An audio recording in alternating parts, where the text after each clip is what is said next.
नमस्कार, मी रेणुका टिकारे केळकर. क्लासिकल कथक या आपल्या यूट्यूब चॅनलवर तुमच्या सगळ्यांचं मनःपूर्वक स्वागत करते. आपण या चॅनलवर वेगवेगळे विषय आणि त्याबद्दल खूप काही माहिती घेत असतोच, पण आज आपण एक वेगळा विषय घेऊन आलो आहे. नृत्यांगनांसाठी आहार हा अत्यंत महत्त्वाचा भाग आहे आणि त्याकडे खूपदा दुर्लक्ष केलं जातं. म्हणून आज आपण हा खास पॉडकास्ट करतोय. आपल्याकडे आली आहे आज सृष्टी बोटेकर. नमस्कार. तर आपण तिच्याशी आज गप्पा मारणार आहोत आणि खूप काही गोष्टी जाणून घेणार आहोत. तर सुरू करूया आजचा पॉडकास्ट. सृष्टी, आम्हाला सगळ्यांनाच तुझ्याबद्दल आधी तर सांग आणि त्याबरोबरीने न्यूट्रिशनिस्ट याबद्दलही थोडंसं सांग की ते काय एक्झॅक्टली काम करतात. ओके, सगळ्यांना सर्वप्रथम नमस्कार आणि थँक्स टू रेणुका आज एवढ्या महत्त्वाच्या विषयावर मला इकडे इन्व्हाइट केल्याबद्दल. मी क्लिनिकल न्यूट्रिशन ह्या विषयामध्ये बॅचलर्स आणि मास्टर्स असं दोन्ही SNDT कॉलेज ऑफ होम सायन्समधनं केलेलं आहे. त्याच्यानंतर मी एका कॉर्पोरेट फर्ममध्ये फॅटी लिव्हर असा ज्या कंपनीचा फोकस एरिया होता तिथे मी जॉब केला गेले 1.5 वर्ष आणि मागच्या 2 वर्षांपासून न्यूट्रिसिस्टम्स ह्या नावाने मी स्वतःची संस्था चालू केलेली आहे. तर हे झालं माझ्याविषयी. पण आता मी ज्या प्रोफेशनमध्ये काम करते त्याच्याविषयी थोडक्यात सांगते की आपण जसं थोडंसे आजारी पडल्यानंतर डॉक्टरांकडे जातो, ते आपल्याला काहीतरी औषध देतात. आपण डॉक्टरांकडे का जातो? कारण त्या औषधांमधनं बरं व्हायचं असतं. त्यांच्याकडे ती डिग्री आहे की ते तुम्हाला मेडिसिन प्रिस्क्राईब करू शकतात. सो हे जसे मेडिसिनचे डॉक्टर असतात तसे न्यूट्रिशनिस्ट, डायटिशियन हे फूडचे डॉक्टर असतात. So we are educated, we are qualified as a food doctor की आम्ही जिथे लोकांना कसं खायचं, काय खायचं, किती खायचं, काय प्रमाणामध्ये खायचं हे त्यांना प्रिस्क्राईब करत असतो. ओके. आता मी माझ्या विषयाकडे वळते सृष्टी. नृत्य करणाऱ्या सगळ्यांसाठी आहार हा किती महत्त्वाचा आहे? ओके, सो या प्रश्नाची सुरुवात मी एका उदाहरणापासून करते. तर लेट्स से की आपण एक मर्सिडीज गाडी घेतलेली आहे आणि मर्सिडीज घेतल्यानंतर आपण त्याच्यामध्ये कोणतंही भेसळयुक्त किंवा कुठलंही लो क्वालिटीचं पेट्रोल वापरणार नाही. आपण जिथे बेस्ट क्वालिटीचा पेट्रोल आहे त्या पेट्रोल पंपावर जाऊ, तो किती लांब असेल पण आपण तिथे जाऊ, बेस्ट क्वालिटीचा पेट्रोल भरू, सो दॅट आपल्याला त्या गाडीचा जो परफॉर्मन्स एक्सपेक्टेड आहे तो मिळेल. बरोबर. सेम तसंच आपल्या बॉडीचं सुद्धा आहे. एस्पेशली जेव्हा आपण एका आर्ट फॉर्मला रिप्रेझेंट करत असतो, म्हणजे मग ते कथक असू दे, भरतनाट्यम असू दे किंवा कोणती गाण्याची कला असू देत. सो ह्यामध्ये आपण जेव्हा एखाद्या आर्ट फॉर्मला रिप्रेझेंट करत असतो त्याच्यामध्ये मेन सगळ्यात काय गोष्ट असते की आपण फक्त तिथे स्टेजवर जाऊन डान्स नाही करत, तिथे जाऊन आपली कला रिप्रेझेंट नाही करत, पण त्याचबरोबर तो जो परफॉर्मन्स आपल्याला द्यायचा असतो, सो तो परफॉर्मन्स चांगला व्हावा ह्याच्यासाठीचं जे इंधन लागतं हे कुठून मिळणार आहे? हे तुम्ही चिप्स आणि मॅगी खाणार, त्याच्यातनं तुम्हाला एनर्जी मिळेल, पण is it a good quality of fuel? No, it's not. Because primary function of the food is what? To give you the energy. पण आपण फक्त एनर्जीसाठी खातो का? तर नाही, आपण रिकव्हरीसाठी खातो, आपण स्टॅमिना बिल्ड होण्यासाठी खातो, आपण परफॉर्मन्स आपला छान व्हावा ह्याच्यासाठी खातो. सो जसं मर्सिडीजची आपण एवढी काळजी घेतो, हे तर आपलं शरीर आहे. This deserves a more care, more treatment than any other machine. मला आता तुझं सगळं बोलणं ऐकून असं वाटलं की जरी मी हा प्रश्न नृत्यावर म्हणजे नृत्य असं म्हणून फोकस जरी विचारला असला तरी हे सगळेच जे आपले ऑडियन्स आहे त्या सगळ्यांनाच लागू होणार आहे. True, very true. आता वेगवेगळ्या वयोगटानुसार आहार बदलणं आवश्यक असतं का? हो, कारण वयाच्या प्रत्येक टप्प्यावर म्हणजे अगदी लहानपणापासून ते आपण आजी आजोबांपर्यंत जरी बोलायचं झालं तरी आहार का बदलणं गरजेचं आहे? कारण ग्रोथ, शरीराची वाढ ही सतत होत असते. दुसरं म्हणजे हॉर्मोनल चेंजेस हे होत असतात. तिसरं तुमचं मेटाबॉलिझम चेंज होत राहतं वयाच्या प्रत्येक टप्प्यावर. आणि चौथं activity level. So activity level आपली लहानपणी जशी आहे तशीच आपण जेव्हा एजड होतो तेव्हा ती तशी नसते. त्यामुळे हे जे शरीरामधले वयोमानानुसार होणारे जे बदल आहेत, सो हे बदल जसे होत आहेत त्याप्रमाणे तुमचा आहार हा असला पाहिजे. त्यामुळे प्रत्येक टप्प्यावर वयाच्या आहार बदलला जातो, तो बदलला गेला पाहिजे ना. तर मला एक म्हणजे नृत्याशी निगडीत नाही आहे, पण आता तुझं बोलणं ऐकताना असं वाटलं की हे विचारावं. तुला असं वाटतं का की आपल्याकडे सगळेच जण खूप लाईटली घेतात या विषयाला आणि आता तरी जसं जसं आता आपण बघतोय की मे बी सोशल मीडिया असेल किंवा अशा इतर गोष्टींमुळे सगळेजण जरा अवेअर होत आहेत या सगळ्या बाबतीत, म्हणजे बॉडी स्ट्रेंथनिंग असेल, मसल स्ट्रेंथनिंग असेल, तर तसं या विषयाकडे पण लक्ष दिलं पाहिजे किंवा तुला कसे अनुभव येतात? मला ह्याच्यामध्ये बऱ्यापैकी मिक्स्ड अनुभव आत्तापर्यंत आलेले आहेत. म्हणजे देअर इज अ ग्रुप की ज्यांना अजिबातच आपण जे फंडामेंटल्स म्हणतो हेल्थचे किंवा न्यूट्रिशनचे, की प्रोटीन्स कशात आहेत, कार्ब्स कशात आहेत, फॅट्स कशात आहेत, हे पण अगदी माहीत नाही आहे, म्हणजे अबकडं माहीत नाही आहे. आणि देअर इज अ ग्रुप की ज्याच्यामध्ये ते स्वतःचं डोकं लावून प्रयत्न करतायत की नाही, म्हणजे ह्याचा अवेअरनेस बिल्ड झालेला आहे की मला हे माझ्या शरीरासाठी उपयुक्त ठरणार आहे. त्यांना त्याचं महत्त्व कळलेलं आहे. पण ते पूर्ण एज्युकेशन नसल्यामुळे ते कुठेतरी धडपडत चाचपडत की ओके हे मला सूट होईल का, ते मला सूट होईल का, असं एकूण ट्रायल एरर करून ते बघता आहेत. So thanks to post covid की त्याच्यामुळे एकूणच एक्सरसाइज, न्यूट्रिशन, स्ट्रेस बेसिकली आणि स्लीप ह्या चारही आम्ही याला 4 पिलर्स ऑफ लाईफस्टाईल म्हणतो, ह्याच्याविषयी चांगल्या प्रमाणामध्ये अवेअरनेस बिल्ड होतो आहे, तो झालेला आहे. पण अजूनही मला असं वाटतं की आपली जी एज्युकेशन सिस्टीम आहे त्याच्यामध्ये हे बेसिक्स तेवढ्या प्रमाणात क्लिअर न झाल्यामुळे आपल्या आईबाबांची जी वयं आहेत किंवा आईबाबांच्या कॅटेगरीमध्ये येणारी जी लोकं आहेत, तर त्यांना आज जे सगळे आजार भेडसावता आहेत किंवा ज्या डिसिजेसनी ग्रासलेलं आहे ते कशामुळे होतं आहे? कारण आपल्या एज्युकेशन सिस्टीममध्येच हे जे बेसिक्स आहेत, हे जे फंडामेंटल्स आहेत, ह्याच्याविषयी कुठेच काही बोललं गेलेलं नाही आहे, ह्याच्याविषयी कुठेच तेवढ्या प्रमाणात चर्चा ती झालेली नाही आहे. बरोबर आहे. सो येस, काही प्रमाणात तो अवेअरनेस दिसतो आहे, काही प्रमाणात तो अजूनही बिल्ड होण्याची अवेअरनेस, सॉरी तुला कट केलं, पण अवेअरनेस हा आपण म्हणू शकतो की एक 20, 30, 40च्या सगळ्या वयोगटातल्या लोकांनी याबद्दल विचार केला असेल किंवा त्यावर ते काम करत असतील. पण जी लहान मुलं आहेत, आणि आता मी माझ्या विषयाकडे येते की ज्या लहान मुलं आहेत की जे डान्स शिकतायत, कथक शिकतायत, कुठलाही नृत्य प्रकार शिकतायत, अशांचा आहार कसा असावा? ओके, सो मी जसं म्हणलं तसं वयाच्या प्रत्येक टप्प्यावर जे आपल्या शरीरामध्ये चेंजेस होत जातात त्यानुसार तुमचा आहार हा डिझाईन झाला पाहिजे. सो आपण जेव्हा लहान मुलांच्या बाबतीत बोलतो तेव्हा सगळ्यात प्रामुख्यानं घडणारी गोष्ट जी असते ती म्हणजे त्यांची कॉन्स्टंट शरीराची वाढ होत असते.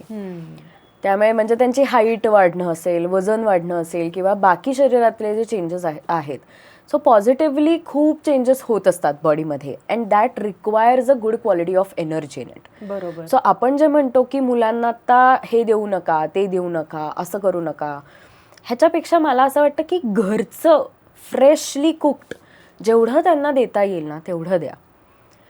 तो एक महत्त्वाचा मुद्दा झाला की प्रोटीन, कार्ब्स आणि फॅट. आपण खूप वेळेला असं मी ऐकलेलं आहे की मग एवढं लहान बाळाला आत्ता प्रोटीनची काय गरज आहे किंवा हे आत्ता दिलं गेलं पाहिजे का.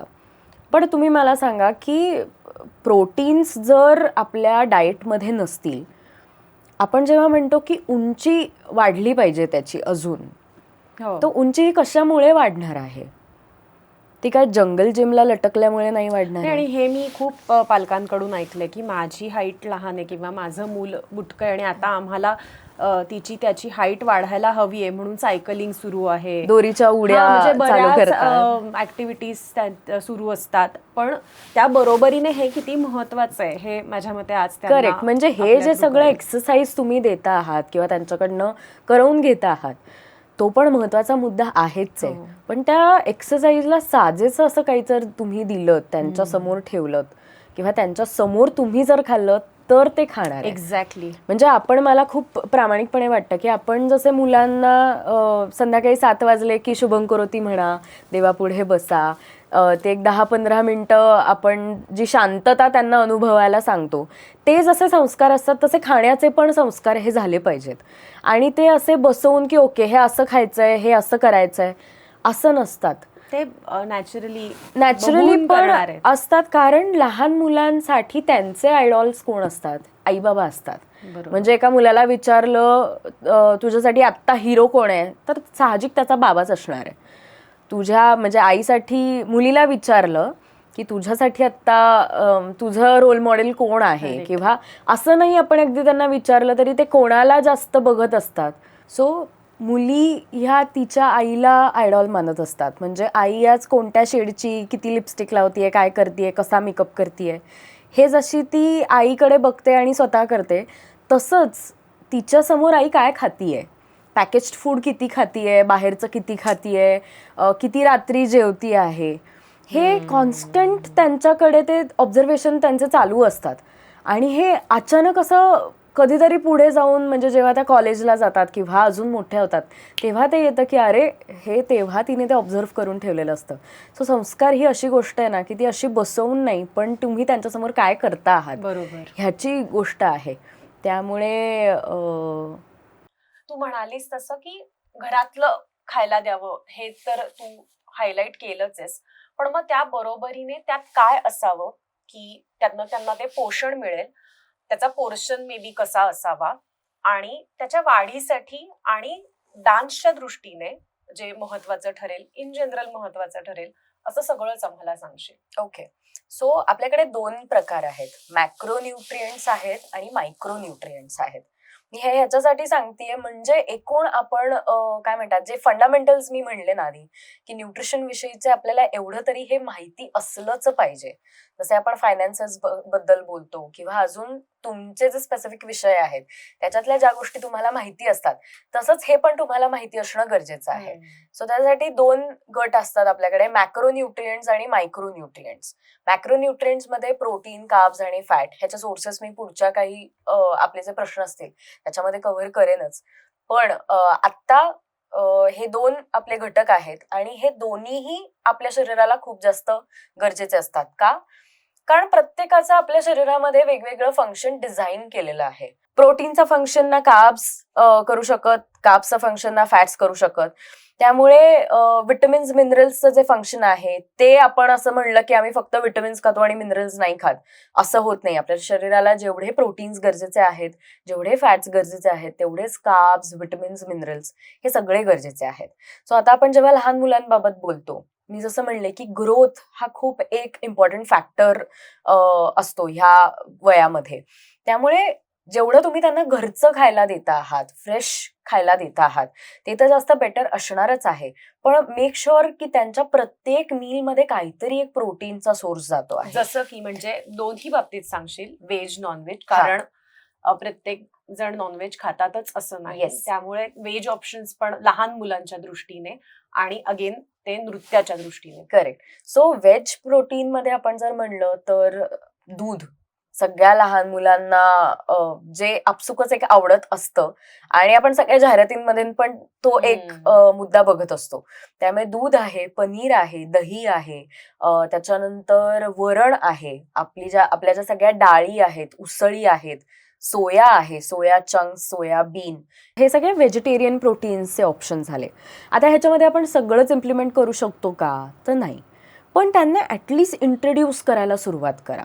म्हणजे दूध आता ते घेतातच आहेत, कधीतरी पनीरचा पराठा तुम्ही केला आहे, पनीरची भुर्जी केलेली आहे, किंवा वेगवेगळ्या डाळींची उसळ, वेगवेगळ्या डाळींचं वरण तुम्ही केलेलं आहे, मिक्स उसळी तुम्ही करून काहीतरी छान त्यांच्यासाठी चाट बनवला आहे. सो हे जेवढं तुम्ही क्रिएटिव्ह कराल ना, तेवढं जास्त ते त्यांना ऐशपथ हे काय आहे असं त्यांना व्हायला पाहिजे. आपण काय करतो ना, डाएट ह्या नावाखाली ओके टिपिकली हेच खायचंय, तेच खायचंय, असंच करायचंय, हे इतक्या साच्यामध्ये अडकलेलं असतो. आणि आपल्यालाच डाएट म्हणलं की ओके आता अवॉइड काय करायचं ह्याची लिस्ट आपल्याकडे पटकन येते आधी. त्यामुळे तुम्ही त्यांच्यासमोर काय क्रिएटिव्ह वेने ते रिप्रेझेंट करता आहात हे सगळ्यात जास्त खूप मॅटर करतं. सो हे झाले व्हेजचे ऑप्शन. नॉनव्हेजचे ऑप्शनमध्ये मग सगळे आपले नॉन व्हेजिटेरियन फूड्स आपण ज्याला म्हणतो, एग्ज आहे, चिकन आहे, फिश आहे. सो हे तुम्ही करू शकता. पण एकदम सगळं जर तुम्ही त्यांना इंट्रोड्यूस करायला गेलात तर त्यांच्या अजून टेस्ट तेवढ्या डेव्हलप नाही झालेल्या आहेत. त्यांना कळत नाही की ओके मला हे काय नक्की आवडतं आहे. आणि बऱ्याच वेळेला होतं काय ना, की त्यांना जर एखादी गोष्ट नाही आवडली तर आपण त्यांना आग्रह करतो, खूप फोर्स करतो की हे ठीक आहे खाल्लं आत्ता पाहिजे. हे खाल्लंच पाहिजे, आत्ता हे झालंच पाहिजे. ते नका करू. थोडंसं ते खेळीमेळीचं वातावरण आधी होऊ द्यात, की ठीक आहे तुला नाही आवडत आहे का, आपण दुसरं काहीतरी ट्राय करून बघूयात. म्हणजे त्यांना ती खाण्याविषयीची आवड निर्माण होईल. खाण्याविषयीची आवड निर्माण नाही झाली तर अल्टिमेटली ते कुठेतरी फोर्सफुल इटिंग ह्याच्याकडे आपण जातो. मग त्यांना ते खूप रिस्ट्रिक्टिव्ह वाटतं. त्यांना असं वाटतं की सारखे हे मला खायलाच घालतायत. तर असं अजिबात नका करू. त्यांच्या कलेने घ्या. कलेने घ्या म्हणजे ते जर एखाद्या गोष्टीचा हट्ट करत असतील तर ती देऊन त्यांना मोकळं, म्हणजे ओके ते आता शांत होतील म्हणून आपण ते देतोय का, तर असं नाही. ते जनरली आपण बघतो की मॅगीमध्ये भाज्या घालून देतात, की का तर तो बाकीच्या काही भाज्या त्याच्या पोटात जात नाहीयेत, म्हणून तर मग अशा पद्धतीने काय होईना पण मी मॅगीमध्ये घालून देते. पण is it really going to be helpful? No. If that girl or boy really wants Maggi, एक दिवस ठरवा आठवड्यातनं 15 दिवसातनं की ओके आज तुझा हा दिवस आहे मॅगीचा, त्या दिवशी तू खा हे. पण बाकीच्या दिवशी त्याच्या आहारामध्ये ते कंपल्शन न वाटता ती आवड कशी निर्माण करता येते. बरोबर. त्यांना किचनमध्ये तुम्ही कसे तुमच्या सोबत काम करायला लावता आहात. काम करायला लावतात ॲज इन की वेगवेगळे एक आवड पदार्थ निर्माण की हे Correct. पदार्थ आहेत तू करून बघ. Correct. आणि नॅचरली स्वतः केलं की मग तो उत्साह असतो. करेक्ट. सो त्यांना घेऊन तुम्ही जेवढं करू शकता, सो त्याच्यातनं त्यांची ती आवड निर्माण होणार आहे. त्याच्यातनं ते संस्कार होणार आहेत इव्हेंच्युअली. सो जसे प्रोटीन, कार्ब्स आणि फॅट्स ह्याच्याविषयी आपण बोललो, प्रोटीन्सचे हे सगळे जे मी सोर्सेस मेन्शन केले, त्याचबरोबर सगळ्यात महत्त्वाचे 2 घटक म्हणजे कॅल्शियम आणि आयर्न. कॅल्शियम का? कारण हाडांच्या मजबूतीसाठी. आता आपण जेव्हा डान्सविषयी बोलतोय, कथकविषयी बोलतोय, तेव्हा कॉन्स्टंट शरीराची हालचाल ही होत असते. खरं. आणि त्याची झीज ही कुठे ना कुठेतरी होत असते. पण ते जर enough good quality of fuel आपण दिलं नाही तर ती तेवढी रिकव्हरी त्याची होणार नाहीये. सो कॅल्शियमचे जे सोर्सेस आहेत, मग त्यांना तुम्ही नाचणीची खीर कधीतरी देऊ शकता किंवा संक्रांतीच्या दरम्यान आपण तिळाचा वापर खूप जास्त करतो हिवाळ्यामध्ये. सो तिळाचे लाडू असेल, भाकरी असेल, त्याच्यावर तुम्ही तीळ नुसते त्यांना हे करून दिलेले आहे, तिळाची चिक्की असेल, असं जरी दिलं तरी सुद्धा त्यांच्यासाठी ते सफिशियंट होणार आहे. बरोबर. पालेभाज्या again it is a good source of calcium. So पालेभाज्या, आता मी तुला मेथीची भाजी देते आणि पालकाची भाजी डब्यात देते असं म्हणला तर ते कधीच खाणार नाही आहेत. सो त्या पालेभाज्यांना तुम्ही क्रिएटिव्ह फॉर्ममध्ये अगेन कसं त्यांच्यासमोर रिप्रेझेंट करताय. बरोबर. तुम्ही त्या भाज्या खाताना तुमच्या चेहऱ्यावर काय एक्सप्रेशन्स आहेत की वाव काय मस्त लागते ही भाजी, पण तुम्ही जर आज काय एवढी छान नाही झाली असं जर हे कॉन्स्टंट त्यांच्यासमोर हे निगेटिव्ह फीडबॅक्स गेले तर ह्याचा कुठेतरी त्यांच्या सबकॉन्शियस माइंडवर पण ह्याचा परिणाम होत असतो.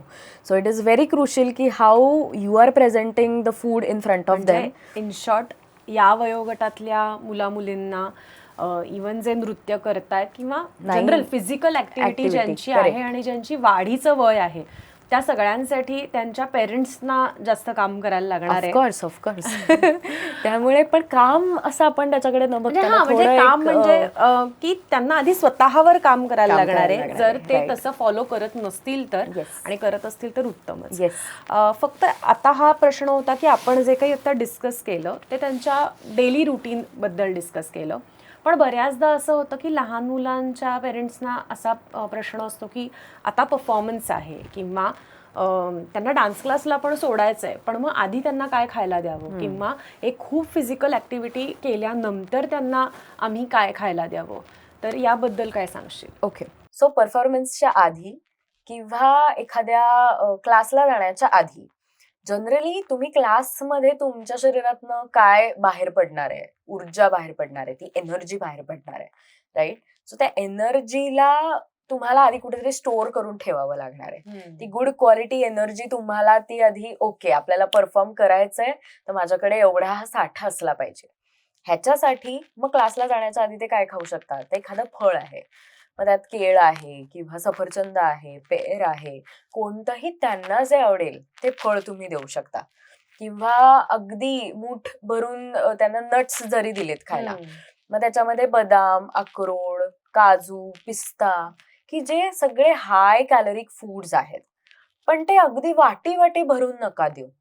ते तुम्ही त्यांना मुठभर द्या, म्हणजे त्यांना ते खाल्ल्याचा आनंद पण मिळेल, ती शक्ती पण मिळेल, आणि त्यांच्यावर ते कुठेही आपण फोर्स करतोय, आग्रह करतोय असं कुठेही त्यांना वाटणार नाही. सो हे झालं परफॉर्मन्सच्या आधी किंवा क्लासच्या आधीचं. बरोबर. आता जेव्हा तुम्ही क्लासवरनं घरी येताय, परफॉर्मन्सवरनं घरी येत आहात, तेव्हा खूप जास्त काय म्हणतात, पायांची वाट लागलेली आहे आणि आता माझे पाय प्रचंड दुखतायत. सो ह्याच्यातनं त्यांना जर बाहेर काढायचं असेल तर सगळ्यात मेन ह्या रिकव्हरीमध्ये जो सगळ्यात किंग न्यूट्रिएंट जो आहे तो म्हणजे प्रोटीन आहे. मग तुम्ही त्यांना जर फक्त पोळी भाजी दिली तर त्यांचं पोट भरणार आहे, पण आपल्याला आता फक्त पोट भरणं हाच एक एम आहे का? तर नाही. उद्याच्या प्रॅक्टिसला जाताना त्याचे पाय दुखू नयेत किंवा तिचे पाय दुखू नयेत ह्याच्यासाठी तिची रिकव्हरी आज झाली पाहिजे. करेक्ट. सो त्या रिकव्हरीसाठी ती एनर्जी परत एकदा बिल्ड करण्यासाठी कोण महत्वाचा रोल इथे करणार आहे? तर प्रोटीन्स आहे. सो प्रोटीन मध्ये एक वाटी डाळ द्या किंवा एखादं उकडलेलं अंड द्या, काही चालेल, त्यांना जे आवडतं, पण ते कंपल्शन असलं पाहिजे कुठेतरी, की हे खाल्लं तर उद्या जाताना तुझी जी एनर्जी लेवल्स तुझ्या ज्या असतील ह्या खूप हाय लेवलच्या असतील. त्यामुळे त्यांना पण तो हळूहळू एक कळत जाणार आहे की ओके, आता माझी जी रिकव्हरी गरजेची आहे त्याच्यासाठी प्रोटीन्स खाणं इज इम्पॉर्टंट. सो हे सतत त्यांच्या समोर पण तुम्ही जेव्हा बोलता तेव्हा पण त्यांना ते हळूहळू रजिस्टर होत जातं कुठेतरी. सो परफॉर्मन्सच्या आधी फळं आणि नट्स आणि परफॉर्मन्स नंतर प्रोटीन बेस्ड, बेसिकली जास्त प्रोटीन, आणि बाकीचे पोळी आहे, भाकरी आहे, भात आहे, भाजी आहे, त्याच्यासोबत कोशिंबिरी जर तुम्ही करत असाल तर वेल अँड गुड. सो ह्याचा एक एक पोर्शन जरी त्यांना दिला तरी सुद्धा त्यांचं इनफ पोट भरणार आहे आणि त्याची रिकव्हरीसाठी मदत होणार आहे. आता आपण पुढच्या वयोगटाकडे जाऊयात. जसं वय वाढतं तसा अभ्यासही वाढतो, तसा रियाजही वाढतो, आणि आता तर खूप म्हणजे सगळ्या मुलं जे कोणी शिकतायत नृत्य, तर त्यांचं इतकं हेक्टिक शेड्यूल असतं, मी बघते तर, की नॉट नेसेसरी प्रोफेशनलीच करत असतील, पण नुसते नृत्य शिकणारे सुद्धा, की त्यांचे अजून 2-3 क्लासेस असतात, शिवाय शाळा कॉलेजेसचा अभ्यास असतो, आणि ते इकडून तिकडून पळत असतात लिटरली. त्यांचे आईबाबा प्रयत्न करत असतील की त्यांना अजून डबे पॅक करून देण्याचे, पण असं होतं की बाहेर खाल्लं जातंय किंवा हॉर्मोनल चेंजेस पण या वयात होत असतात, रिस्पॉन्सिबिलिटीज वाढत असतात. तर यात जंक फूड आणि पौष्टिक आहार, म्हणजे या सगळ्याचा बॅलन्स त्यांनी कसा करावा, आणि एक त्याच्यासाठी म्हणून ते काही नियोजन करू शकतात का? ओके. सो जसं तू आता खूप महत्वाचा मुद्दा आणलास प्रश्नामध्ये, हॉर्मोनल चेंजेस. हे आपण जसं आधीच्या याच्याबद्दल ग्रोथ फॅक्टर बद्दल बोललो, तसा ह्या वयोगटातला main factor is the hormonal changes. आणि त्या हॉर्मोनल चेंजेस मधनं त्यांची इमोशनल हेल्थ पण टॉसवर जात असते, त्यांची फिजिकल हेल्थ पण टॉसवर जात असते. का? कारण बरेच शरीरामध्ये पण बदल घडत असतात. बरोबर. आणि बाकीच्या गोष्टी कसा त्याचा ताळमेळ साधायचा ह्याच्यामधनं ते मेंटली पण थोडेसे कधी कधी डिस्टर्ब होत असतात, की खूप जास्त थकवा आहे, आता मला काहीच करायचं नाहीये. सो आपण ज्याला हे मूड स्विंग्स जे म्हणत असतो, सो मूड स्विंग्स हे या काळामध्ये खूप जास्त प्रामुख्याने दिसत असतात. सो बेसिकली हॉर्मोन्सच्या बाबतीत आपण जेव्हा म्हणतो तेव्हा ह्या गटामध्ये प्रामुख्याने फास्ट फूडचं कन्झम्पशन हे खूप जास्त प्रमाणात दिसून येतं. का? कारण क्रेविंग्स अच्छा. हा खूप मेन फॅक्टर आहे, की मी ओके, त्याला खूप सोयीस्कररित्या असं सांगितलं की वेळ मिळत नसावा. पण क्रेविंग्स क्रेविंग्स मध्ये म्हणजे मेनली एक तर हॉर्मोनल चेंजेस होत असतात, त्याच्यामुळे क्रेविंग्स ते पिक्चरमध्ये येतात. दुसरं म्हणजे जर ते इनफ पाणी पित नसतील तरी सुद्धा आपल्याला क्रेविंग्स दिसून येतात. B12 आणि D3 ची जर डेफिशियन्सी असेल किंवा तुमच्या आहारामध्ये इनफ प्रोटीन जात नसेल तर आपण क्रेविंग्स त्यांच्या पिक्चरमध्ये बघत असतो, की ओके, सतत काहीतरी गोड खावंसं वाटतंय, सतत काहीतरी चमचमीत चटपटीत खावंसं वाटतं आहे. पण आपण काय म्हणतो की ओके हे हॉर्मोनल चेंजेस होत आहेत म्हणून ते असं होत असेल. म्हणजे आपल्याकडे ना एक ती सवय झाली आहे की हा हे अजून 2 मुलींना पण होतं ना, this is normal, okay, this is okay, this is fine, but this is not okay. म्हणजे हे होणं, हॉर्मोनल चेंजेस होणं हे आपल्या हातात नाही आहे, ते होतातच आहेत. पण क्रेविंग्स कशामुळे येत आहेत किंवा त्याच्या मागची काय कारणं आहेत हे जोपर्यंत तुम्ही ॲड्रेस नाही करत व्यवस्थितपणे, तर त्याचा शरीरावर कुठेतरी हळूहळू ॲज अ पॉयझन म्हणून परिणाम होत असतो आणि आपल्याला ते कळत नाही. त्यामुळे ह्या गोष्टी ॲड्रेस करणं, त्याच्यावर काम करणं, त्याला अनुसरून कसं तुम्ही तुमचं खाणं, व्यायाम डिझाईन करू शकता हे बघणं, हे खूप जास्त गरजेचं आहे. सो ह्या काळामध्ये मुलींना फार जास्त आपण जसं म्हणलं बाहेरचं आपण चमचमीत चटपटीत खाऊयात किंवा कधीतरी आपण आठवड्यातनं 1-2 वेळेला मित्रांसोबत मैत्रिणींसोबत बाहेर गेलो आणि तिकडचंच खाल्लंय असं होतं. पण ह्याच्यामध्ये पालकांची भूमिका काय आहे ह्याच्यात, हे खूप जास्त मॅटर करत असतं. कारण अजूनही हा असा एज ग्रुप आहे ना की तो आईबाबांना डिपेंडेंट असतो, घाबरतो आणि डिपेंडेंट असतो की ओके नाही आता हे करायचंय म्हणजे नाही असं. पण ह्याच्यामध्ये रिस्ट्रिक्शन त्यांना पूर्णपणे करू नका की अगदी आता अवॉइड करायचं आहे आपल्याला, ह्या गोष्टी आत्ता ठेवायच्याच नाही आहेत. यातच तुला एक विचारते की हॉर्मोनल चेंजेसमुळे इमोशनल इम्बॅलन्स होतो असं तू म्हणालीस, किंवा क्रेविंग्ज होतात, तर त्याचा वेटवर किती परिणाम होतो एखाद्याच्या? कारण कथकच्या दृष्टीने मी आता बोलतीये की कथकमध्ये तत्कार असतात, चक्कर असतात, या सगळ्याचा म्हणजे या सगळ्यावर वजनाचा खूप परिणाम होऊ शकतो. इवन प्रेझेंटेबल दिसणं, आपण स्टेजवर गेल्यानंतर आपण फिट आहोत, not necessary only by weight, पण इन जनरल आपण फिट आहोत, आपण छान दिसतोय, आपण प्रेझेंटेबल आहोत ना, ह्याचा ओव्हरऑल परफॉर्मन्सवर पण परिणाम होऊ शकतो असं मला वाटतं. मग आहाराचा या सगळ्यावर किती परिणाम होतोय याबद्दलही सांगशील? ओके, सो आपण आत्ता क्रेविंग्सविषयी जे काही सगळं बोललो किंवा त्यांचं जे बाहेरचं खाण्याचं एक फ्रिक्वेन्सी वाढते, त्या ह्याच्यामध्ये ॲज अ न्यूट्रिशनिस्ट म्हणून ना मला खूप प्रामाणिकपणे वाटतं की ना आपण खाण्यांना लेबल्स लावतो की ओके हे हेल्दी आहे आणि हे अनहेल्दी आहे असं करून. पण हे कधीच त्या फूडवर डिपेंडंट नसतं की हे हेल्दी आणि हे अनहेल्दी येते. तुम्ही ते काय पोर्शनमध्ये खाता आहात ह्याच्यावर डिपेंडंट असतं. आता ह्याच्यामध्ये ना मला खूप प्रामाणिकपणे वाटतं की अगदी घरातलं ते खाऊ नाही शकणार आहेत. कॉन्स्टंट बाहेरचं it is not going to be suitable for their health as well. तर मग ह्याच्यामध्ये इथे आपण एक रूल इम्प्लिमेंट करू शकतो, 80-20 रूल, की 80% घरातलं खायचं आणि 20% जे आहे ते तुम्ही आउटसाईड फूड इम्प्लिमेंट करू शकता.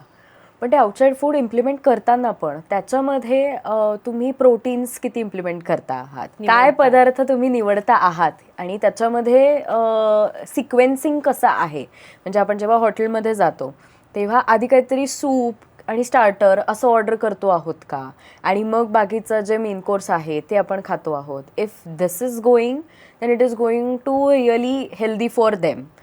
पण असं जर नसेल आणि डिरेक्टली आपण मेन कोर्स ऑर्डर करतोय किंवा अजून काहीतरी डॉमिनोजमध्ये जाऊन पिझ्झा खातोय, तर मग तो अख्खा पिझ्झा त्यांच्याकडनं त्या खाऊ शकतात, एवढी त्यांच्यामध्ये ती एनर्जीची डिमांड आहे. अख्ख्या 2 किंवा 3 रोटी त्या खाऊ शकतात विथ द जिरा राईस आणि तुम्ही जे काही मागवाल ते, कारण तेवढी शरीराला ती गरज आहे. पण ह्याच्यामध्ये प्रोटीन जर इम्प्लिमेंट केली तर त्याच्याने त्यांना ओके आता माझं पोट भरलंय, आता हे मला एवढं इनफ आहे, असं जर हे झालं तर त्याच्या शरीराला जो काही आपण एक म्हणतो ना की चुकीच्या फॉर्ममध्ये ती एनर्जी नाही जाता कामा, तर ते कुठेतरी रिस्ट्रिक्ट होतं.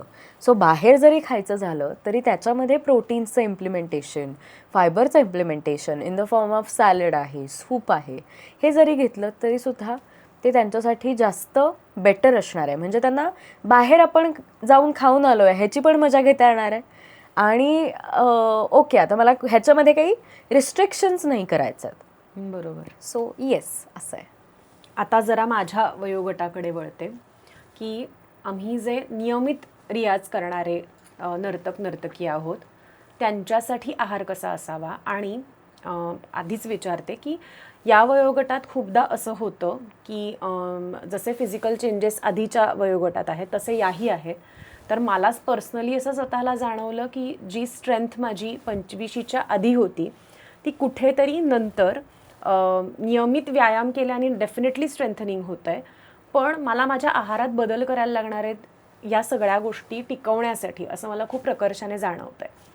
तर त्यासाठी म्हणून पण तू काय सांगशील की या वयोगटातल्या डान्सर्सनी स्वतःची ही जी स्ट्रेंथ आहे, जे काही बिल्ड केलेलं आहे ते मेंटेन ठेवण्यासाठी, तो परफॉर्मन्स जो मी 20शीत देते तोच माझ्या 30शीत आणि 40शीत मला देता यावा, यासाठी मी काय करायला हवं? ओके, सो ह्याच्यामध्ये आपण जेव्हा ह्या वयोगटाविषयी बोलतो तेव्हा आता इथे आधी आपण कसं फक्त खाणं आणि एक्सरसाइज ह्या 2 गोष्टींवरच तेवढा भर देत होतो. बरोबर.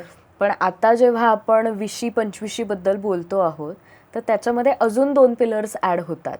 ते म्हणजे तुमची झोप आणि तुमचं स्ट्रेस मॅनेजमेंट. कारण हे 4 पिलर्स असे आहेत ना की एक जरी पिलर ढासळला तरी त्याचा परिणाम हा दुसऱ्या पिलरवर होत असतो, मग त्याचा तिसऱ्यावर, त्याचा चौथ्यावर, असं करून ही विशियस सायकल क्रिएट होत असते. त्यामुळे अल्टिमेटली फक्त खाणं आणि एक्सरसाइजच नाही तर त्याच्याचबरोबर झोप किती होती आहे ह्याच्याकडे पण तेवढंच लक्ष दिलं पाहिजे. तर खाण्यामध्ये आपण जेव्हा स्पेसिफिकली म्हणतो की मी आता जसं म्हणले प्रोटीन्स घेतले पाहिजेत, कार्बोहायड्रेट तुम्ही काय प्रमाणात घेत आहात. म्हणजे साधारण तू एक इमॅजिन कर की आपल्याकडे इंडियन थाळी जी आपण घेतो किंवा घरी आपण जे वाढतो तर त्याच्यामध्ये 1 वाटी वरण किंवा आमटी असं एक साधारण सगळ्यांकडे असतं. डाव्या साईडला थोडीशी कोशिंबीर, टमेटोची असेल, गाजराची असेल, मिक्स असेल ते एक असतं. उजव्या साईडला थोडीशी भाजी आणि 2 पोळ्या, अशी एक साधारण आपली थाळी डिझाईन केलेली असते. बरोबर. आता हे एवढं सगळं संपवल्यानंतर आपल्याला जर अजून भूक असेल तर आपण आपसुकच कुठे जातो की ठीक आहे थोडासा भात वाढ मला, अजून थोडीशी अर्धी पोळी वाढ किंवा सतकोर पोळी वाढ असं म्हणतो, राईट? बरोबर. म्हणजे again eventually what you are demanding the more of a carbohydrates. आता ह्या एज ग्रुपमध्ये जेव्हा जिथे फक्त आता तुम्हाला परफॉर्मन्स आणि प्रेझेंटेशन नाही पण बाकीच्या पण गोष्टी at the back of the mind manage करायच्या आहेत, म्हणजे स्ट्रेस आहे की फायनान्शियल स्ट्रेस असेल, फॅमिली असेल. कारण आता ह्या वयोगटाला म्हणजे कोणत्याच वयोगटाला रादर स्ट्रेस हा चुकलेला नाही आहे. प्रत्येकाला तो आत्ता स्ट्रेस आहे, अगदी पहिलीतल्या मुलापासून ते 80-85च्या आजी आजोबांपर्यंत सगळ्यांना.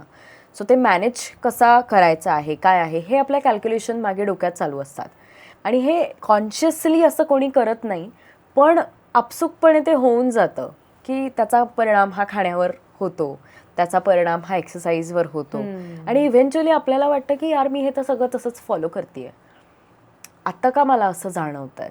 बरोबर. पण ह्या सगळ्या बॅक ऑफ द माइंड हे सगळे विचार असतात, त्याच्यातनं त्याचा परिणाम हा झोपेवर होत असतो.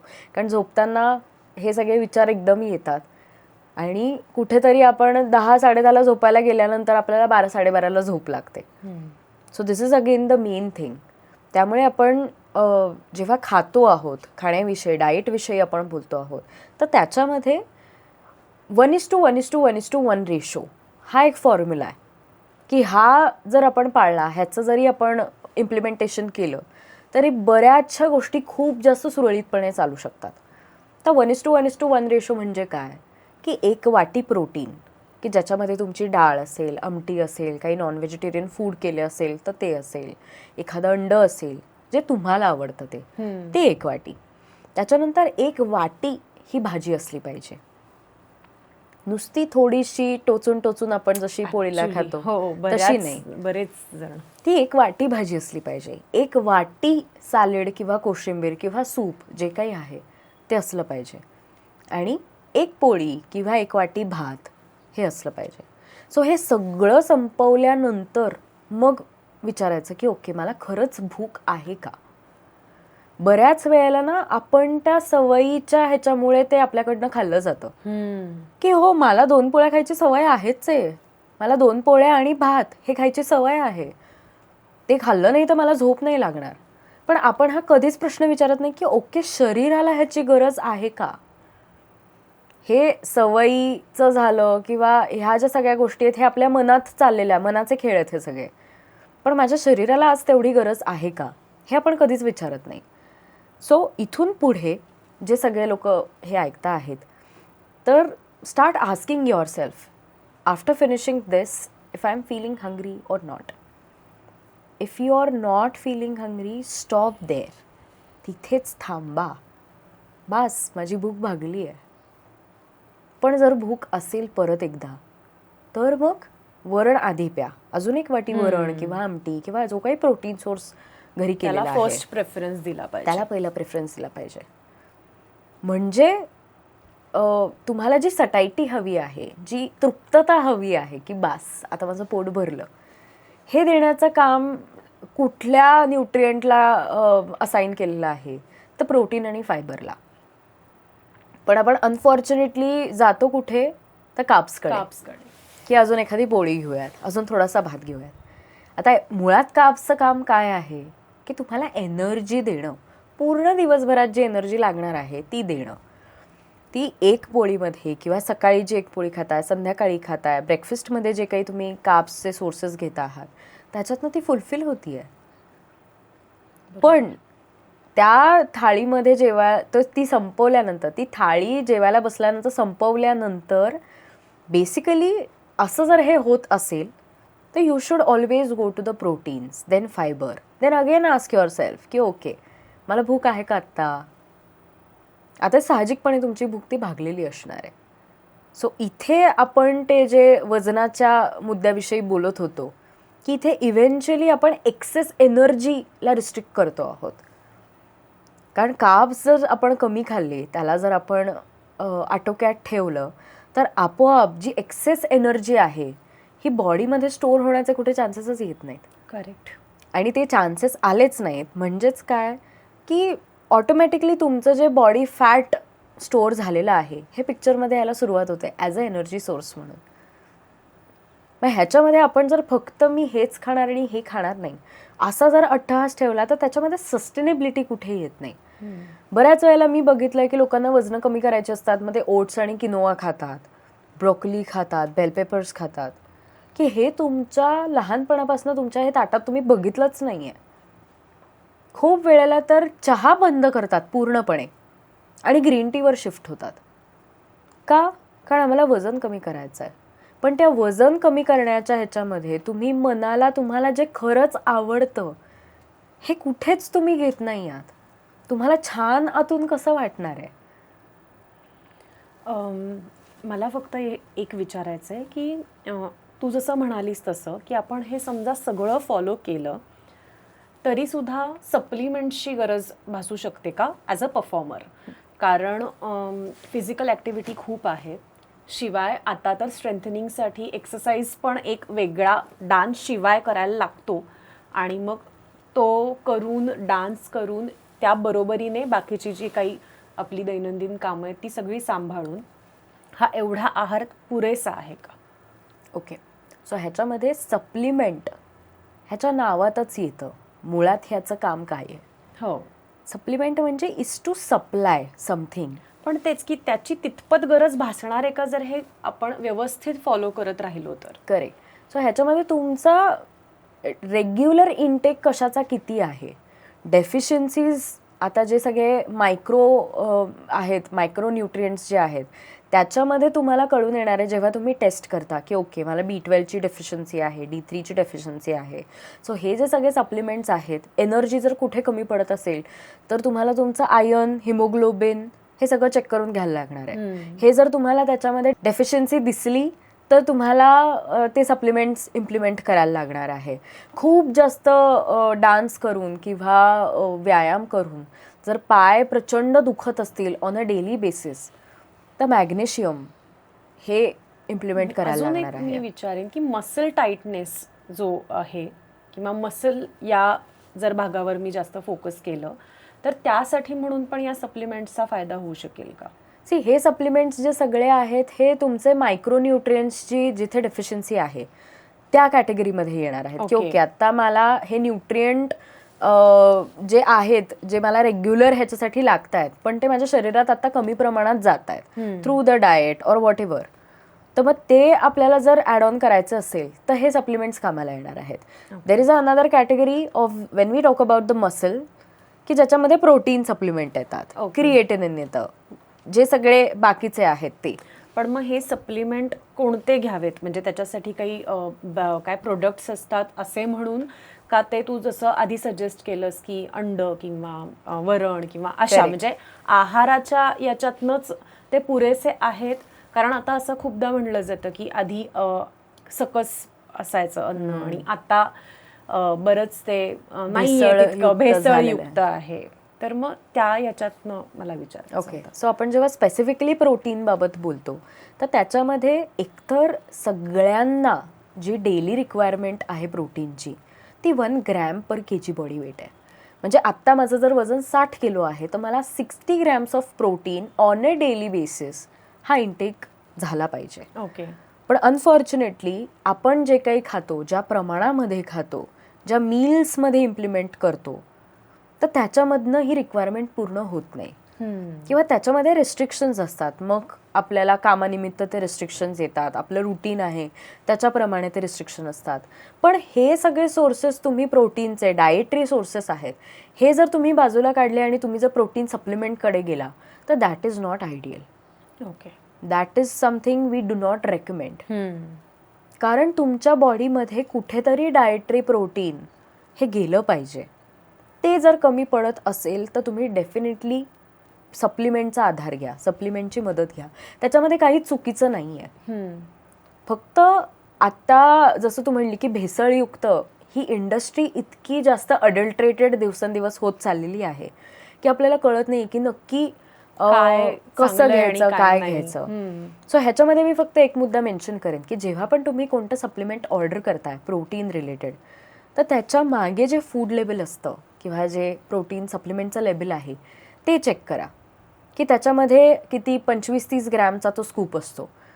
आता आयडियली 25-30 ग्रॅमच्या स्कूपमध्ये साधारण 20 ते 24 ग्रॅम जर प्रोटीन असेल then we can call it as a protein supplement. पण अशा ज्या काही कंपनीज आहेत ज्यांचे प्रोटीन सप्लिमेंट्स आहेत जे आपण अनाहूतपणे घेतो ह्याचा अवेअरनेस नसल्यामुळे, तर त्याच्यामध्ये असं आढळून आलं आहे की ओके 10 ते 12 ग्रॅम प्रोटीन फक्त आणि बाकीचे सगळे कार्बोहायड्रेट्स आहेत. So this is not the ideal protein supplement. When we talk about the protein supplement there has to be the maximum of protein and minimum of carbohydrates and fats whatever it is. पण त्याच्यामध्ये जास्त करून protein जर असेल तर ते ideal protein supplement आहे, तर ते उपयुक्त असं असणारं प्रोटीन सप्लिमेंट आहे. सो सप्लिमेंट्स आर गुड, म्हणजे त्याच्यामध्ये काही चुकीचं आहे, वावगं आहे असं अजिबातच काही नाही आहे. पण फक्त ते तुम्ही कसं घेताय, कोणत्या फॉर्ममध्ये घेताय दॅट मॅटर्स. तुम्ही जर डाएटरी सोर्सेस डावलून मग सप्लिमेंटकडे की चला आता मी उद्यापासून सकाळ रात्र मी फक्त सप्लिमेंट्सच घेणार, ब्रेकफास्टमध्ये, लंचमध्ये, डिनरमध्ये, तर ह्याच्यात काहीच अर्थ नाही आहे. ह्याच्यामध्ये रादर सस्टेनेबिलिटी नाही आहे कुठेच. त्यामुळे आधी शरीराला सवय डाएटरी प्रोटीनची करा, त्याच्यामध्ये कन्सिस्टन्सी डेव्हलप करा आणि मग ती सप्लिमेंट वाढवून ती कन्सिस्टन्सी जी आहे ती अजून पुढे नेता येईल आणि तुमच्या रिक्वायरमेंट्स हळूहळू पूर्ण होतील. Because protein is essential for each and every age group. हे एक असं न्यूट्रिएंट आहे की जे तुम्हाला जर कोणत्याही मेडिकल कंडिशन्स नसतील तर हे प्रत्येकाच्या जेवणामध्ये, ताटामध्ये हे प्रामुख्याने हे असलं पाहिजे. नृत्याच्या दृष्टीने एक प्रश्न विचारते. माझ्या काही विद्यार्थिनी आहेत की ज्या 40, 50, 60तल्या आहेत आणि त्या खूप चांगलं करतात, खूप छान प्रॅक्टिस करतात, पण मला असं खूपदा जाणवतं की त्यांची एनर्जी खूप लो असते बऱ्याचदा. आणि मला असं वाटतं की फक्त आहारातनं नाही तर त्यांच्या लाईफस्टाईलमध्ये पण जर आपण काही बदल त्यांना सजेस्ट करू शकलो तर त्यांची एनर्जी लेवल छान मेंटेन राहील आणि त्या अजून चांगलं करू शकतील. तर त्या दृष्टीने तू काही आम्हाला सांगू शकतेस का? ओके, सो तू आहारापेक्षा जो लाईफस्टाईल हा शब्द वापरला आहे त्याच्यावर मी जास्त बोलते, कारण ते एक असं तो एक फॉर्म्युला आहे ना की त्याच्यावरनं आपल्याला बऱ्याच गोष्टी सॉर्टेड वाटतील आणि त्याचा इम्पॅक्ट अल्टिमेटली आपल्याला ज्या एनर्जीवर हवा आहे तो होणार आहे. सो सगळ्यात मी जसं म्हणलं की 4 पिलर्स ऑफ लाईफस्टाईल जे आहे, डाएट, एक्सरसाइज, तुमचं स्ट्रेस मॅनेजमेंट आणि स्लीप, ह्याच्यामध्ये सगळ्याच बायकांमध्ये मला एक प्रामुख्याने जो घटक जाणवतो तो म्हणजे झोपेचा. म्हणजे त्या रात्री प्रचंड उशिरा झोपतात, सकाळी प्रचंड उशिरा उठतात आणि ह्या सगळ्यामध्ये जी इनफ रिकव्हरी एक्सपेक्टेड आहे ही त्यांना होत नाही, ही त्यांना कधी मिळत नाही. आणि त्या रिकव्हरी न झाल्याचा परिणाम हा त्यांच्या पूर्ण दिवसावर, दुसऱ्या दिवशीच्या एनर्जी लेवल्सवर होत असतो. आपली बॉडी ना एका काय म्हणता येईल की ठीक आहे, आज हे असं होतं आहे ना, मी कोपअप करून घेते, परत उद्या असं होतं आहे ना, मी कोपअप करून घेते, की मला ती रिकव्हरी नाही माझी झालेली आहे. अजून असं 3-4 वेळेला होतं आणि मग नंतर बॉडी सेज की okay, now this is the limit I have, आता ह्याच्यापुढे मी नाही करू शकत. मग वेगवेगळे आजार पिक्चरमध्ये यायला लागतात. सो एनर्जी कमी वाटणं किंवा सतत डल वाटणं हे सगळे साईन्स आहेत, हे सगळे सिम्पटम्स आहेत. तुमची बॉडी तुम्हाला काहीतरी सांगतीये की अगं हे नाही पूर्ण होते. म्हणजे मी जसं म्हणले की आपण ज्या वेळेत झोपतो आहोत, एक तर त्या झोपेमध्ये ना पूर्ण बॉडीची रिकव्हरी होती आहे, ना तुम्ही स्वतः शांत होत आहात. कारण 90% रिकव्हरी ही तुमच्या झोपेमध्ये होत असते शरीराची. जे काय दिवसभर काम चाललेलं आहे, फिजिकल आहे, मेंटल आहे, व्हॉट एव्हर इट इज, कुठेतरी आपण जसं फोन डिस्चार्ज झाल्यानंतर तो चार्जिंगला लावतो आणि मग तो परत एकदा छान परफॉर्म करायला लागतो, तसंच आपल्या शरीराचं पण आहे की दिवसभर ते परफॉर्मन्स झाल्यानंतर चला आता ते कुठेतरी चार्जर लावणं एक्सपेक्टेड आहे, सो दॅट पुढच्या दिवशीचा जो काही आपला परफॉर्मन्स असणार आहे तो बेटर होईल, तो छान होईल, अजून ते एनर्जी लेवल्स टिकून राहतील. बरोबर. हे कधी होणार आहे? जेव्हा तुमची 7 ते 8 तासाची झोप व्यवस्थित होणार आहे, ती छान होणार आहे. आणि त्यांच्यासाठी असं काही सुपर फूड असं असू शकतं का, स्पेशली मुलींसाठी किंवा महिलांसाठी? ओके, सो ह्याच्यामध्ये ज्यांना झोप लागण्यासाठी प्रॉब्लेम आहे, पटकन झोप लागत नाही आहे, एक तर त्याच्यामध्ये पॉझिटिव्ह फॅक्टर काय आहे, म्हणजे तुम्हाला कुठल्या विचारांमुळे झोप लागत नाही आहे का, तुम्ही फोन स्क्रोल करताय म्हणून तुम्हाला झोप लागत नाही आहे का, अजून काही वेगळ्या गोष्टी आहेत की ज्याच्यामुळे तुम्हाला झोप लागत नाही आहे. सो त्याच्यासाठी सप्लिमेंट्स तर आहेच आहेत. मेलाटॉनिन आहे, मॅग्नेशियम आहे, हे सप्लिमेंट्स तुम्ही घेऊ शकतात with taking advice from the qualified nutritionist or the dietitian.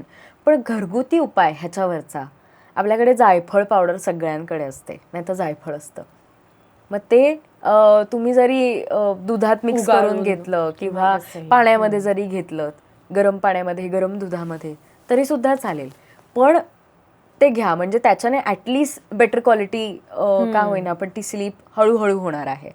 So जसं आपण झोपेविषयी बोललो, ती डिस्टर्ब होऊ नये त्याच्याविषयी बोललो, तसं आता स्ट्रेसविषयी बोलूया. मी थोडीशी उलट्या सिक्वेन्सने येते. So start finding out the cause behind that, की नक्की स्ट्रेस होतोय कशामुळे. आपण बरेच वेळेला ना हे सगळ्यांनाच होतं, माझ्या मैत्रिणीला पण होतं आहे, ऑफिसमध्ये पण मी 4 लोकांकडनं हे ऐकते आहे. So we take it as a okay, this is a new normal now, की स्ट्रेस आहे किंवा तो आता माहिती पण आहे की प्रत्येकाला आहे, पण no one is taking action towards it. जेव्हा त्याचा परिणाम असा खूप मोठा होतो, एका डायबिटीसच्या फॉर्ममध्ये, PCODच्या फॉर्ममध्ये किंवा ओबेसिटीच्या फॉर्ममध्ये, तेव्हा आपण असे खटकन जागे होतो की बापरे हे असं कसं झालं. पण तुमची बॉडी तुम्हाला कुठेतरी साईन देत असते. सतत खावंसं वाटणं काहीतरी, again this is a stress point also, की तो कुठेतरी आहे. मग तो फॅमिलीचा विचार जेव्हा मी करते तेव्हा मला तो एकदम असं कसं तरी होतंय का, किंवा मी कामाचा जेव्हा विचार करते, फायनान्शियल विचार करते, त्याच्यामुळे हे असं होतंय का. Start noting it down.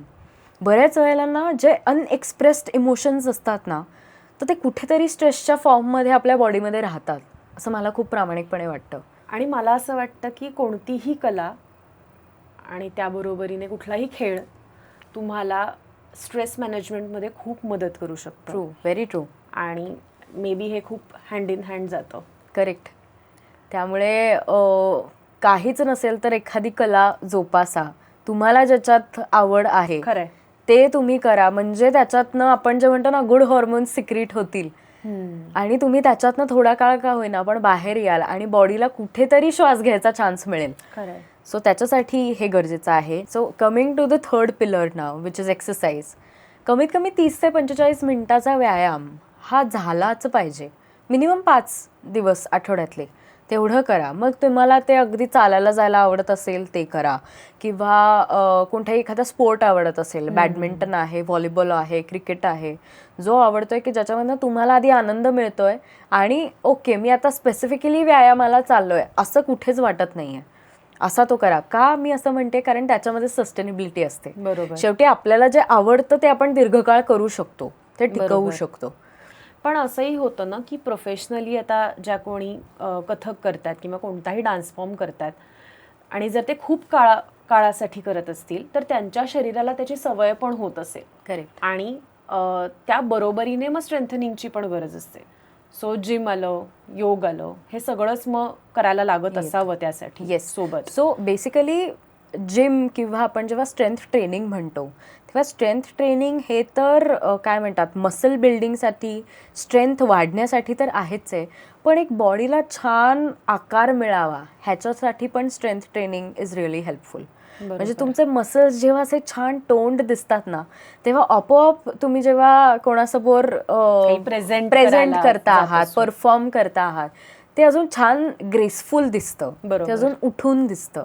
त्यामुळे कॉन्फिडन्स येतो स्वतःला करेक्ट प्रेझेंट करताना. कारण आपण जेव्हा आपल्याला वाटत नसतं की बापरे मी हे एवढी वजनं उचलू शकणार आहे, आणि जेव्हा आपण ते करून दाखवतो तेव्हा आपसुकच आपल्याला असं वाटतं की क्या बात आहे यार, मला हे एक्सपेक्टेड नव्हतं माझ्याकडनं, पण हे झालं. So I can do the things. Growth पण गरजेची आहे ती, ते दिसणं स्वतःला, ते एक तो कॉन्फिडंट फील होणं हे पण गरजेचं आहे. सो स्ट्रेंथ ट्रेनिंग तर तुम्ही कराच, पण अगदी स्ट्रेंथ ट्रेनिंगची काय म्हणतात सवय जर नसेल तर त्याच्या आधी ती व्यायामाची सवय झाली पाहिजे कुठेतरी. तर ती व्यायामाची सवय लावण्यासाठी आधी जे बेसिक व्यायाम आहेत की वॉकिंग आहे, जॉगिंग आहे, किंवा जे तुम्हाला जे आवडतात त्याच्यामध्ये आधी कन्सिस्टन्सी बिल्ड करा. अनफॉर्च्युनेटली आपण ना कन्सिस्टन्सीपेक्षा इंटेन्सिटीवर खूप जास्त फोकस करतो.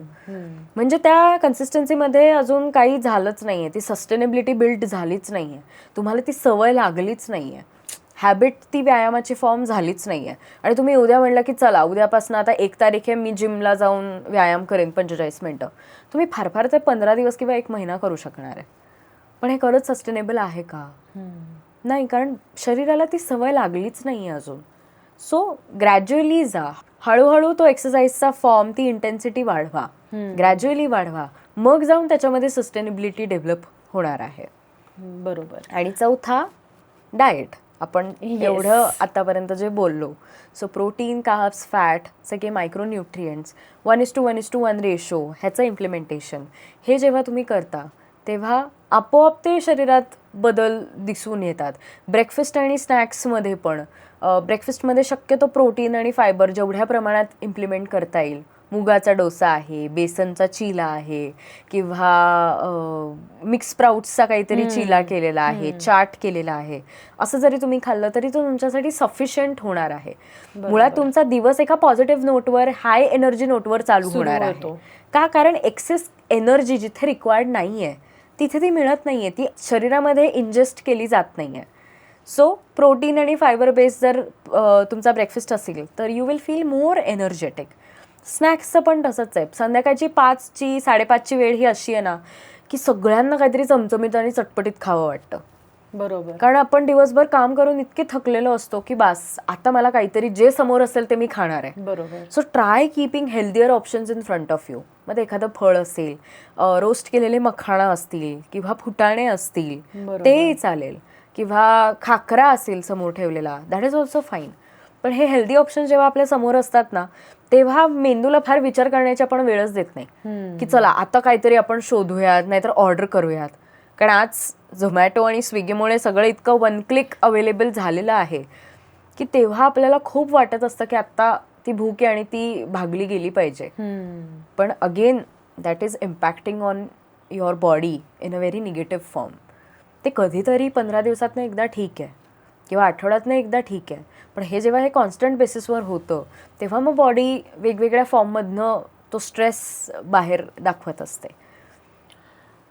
एका डान्सरच्या दृष्टीने हायड्रेशन किती महत्त्वाचं आहे? खूप महत्त्वाचा प्रश्न आहे हा. कारण आपण जेव्हा डान्स करतो, परफॉर्म करतो तेव्हा प्रचंड प्रमाणात एनर्जी, आपण जसं बोललो ती लागते. आणि एनर्जीसोबत ना घाम पण सतत येत असतो. आता घाम जेव्हा शरीरामधनं बाहेर पडतो आहे म्हणजेच काय की जे आपले इलेक्ट्रोलाइट्स आहेत सोडियम आणि पोटॅशियम ह्याचं पण in the form of sweat these are also getting out of the body. तर ह्याला रेप्लेनिश जर करायचं असेल तर नुसतं पाणी पिऊन भागणार नाही आहे. अच्छा. तर पाण्यासोबतच तुम्हाला लिंबू, मीठ, थोडीशी साखर हे जरी तुम्ही when you are doing practice or while performing मध्ये मध्ये तुमचा परफॉर्मन्स झाल्यानंतर ते एक दोन घोट जरी घेतलं तरी सुद्धा ते तेवढे इलेक्ट्रोलाइट्स बॅलन्स होण्यासाठी मदत करतात.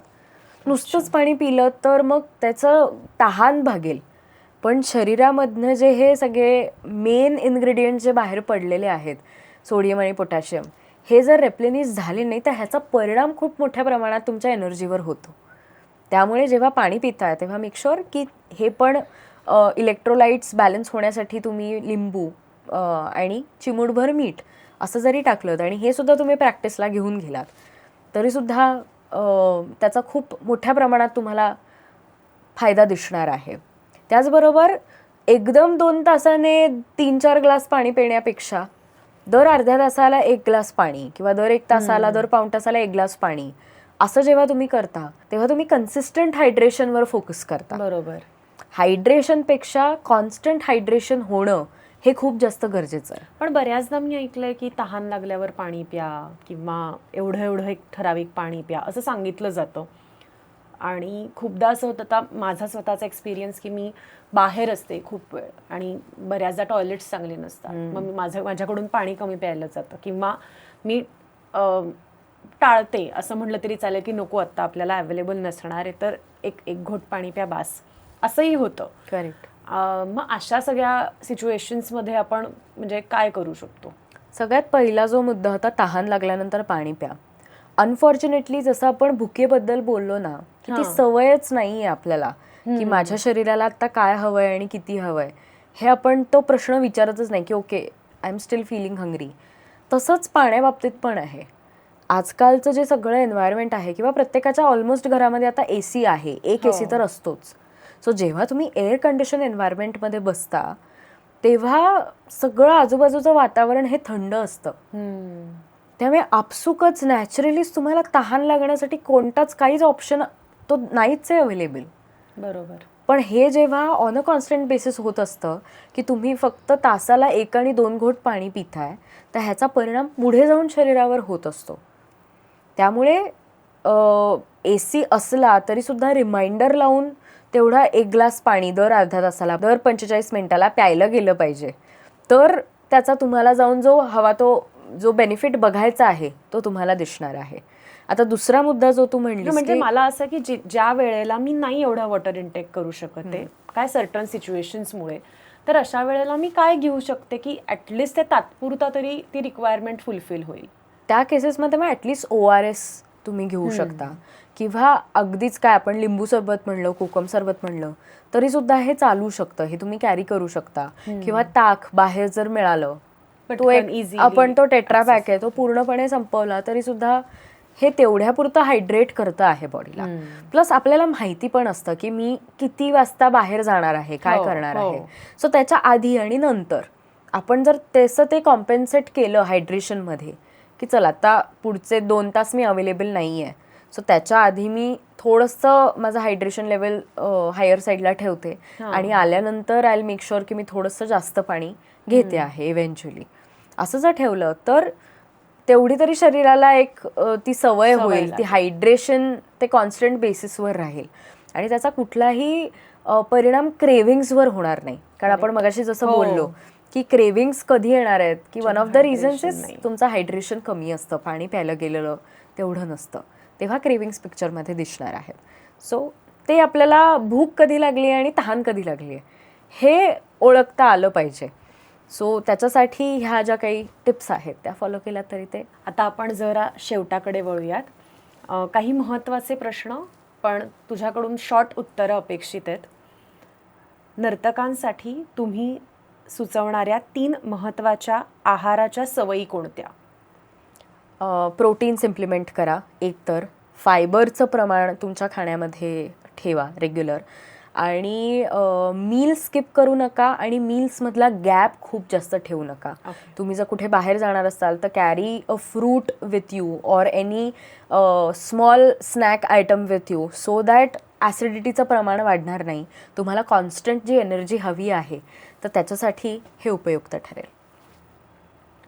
चीट मील बद्दल तुझं काय मत आहे? नाही, मला नाही वाटत असं काय कोणतं मील चीट असतं.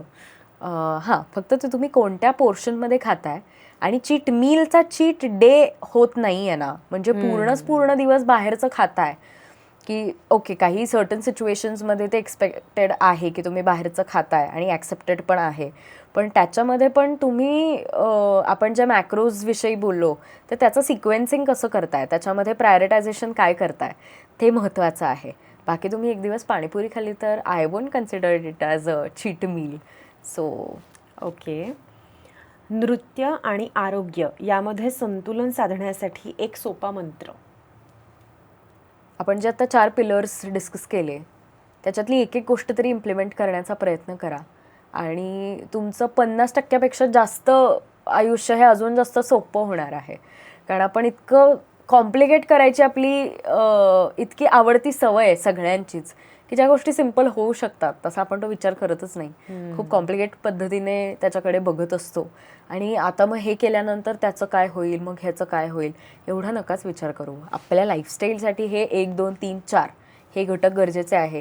त्याच्यामधल्या एकेका सवयीने जरी तुम्ही सुरुवात केली तरीसुद्धा नृत्य आणि आरोग्य हे दोन्ही तुम्ही खूप छान पद्धतीने बॅलन्स करू शकता, मॅनेज करू शकता.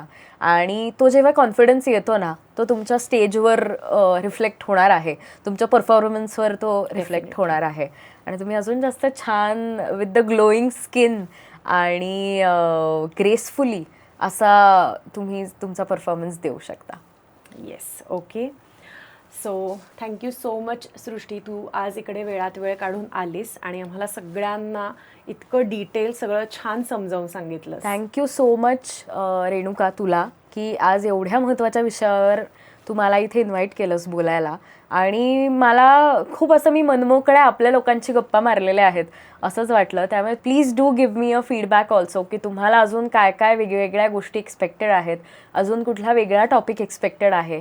आय एम शुअर रेणुका आणि मी तो डिस्कस करून आम्ही तुमच्यासमोर परत एकदा घेऊन येऊ. नक्कीच. आणि सृष्टीबद्दल आणि तिच्या कामाबद्दल जर कोणाला जाणून घ्यायचं असेल तर आम्ही आमच्या कॅप्शनमध्ये ते सगळं मेन्शन करू, तर तुम्ही तिकडे नक्की चेक करू शकता. थँक्यू सृष्टी. थँक्यू.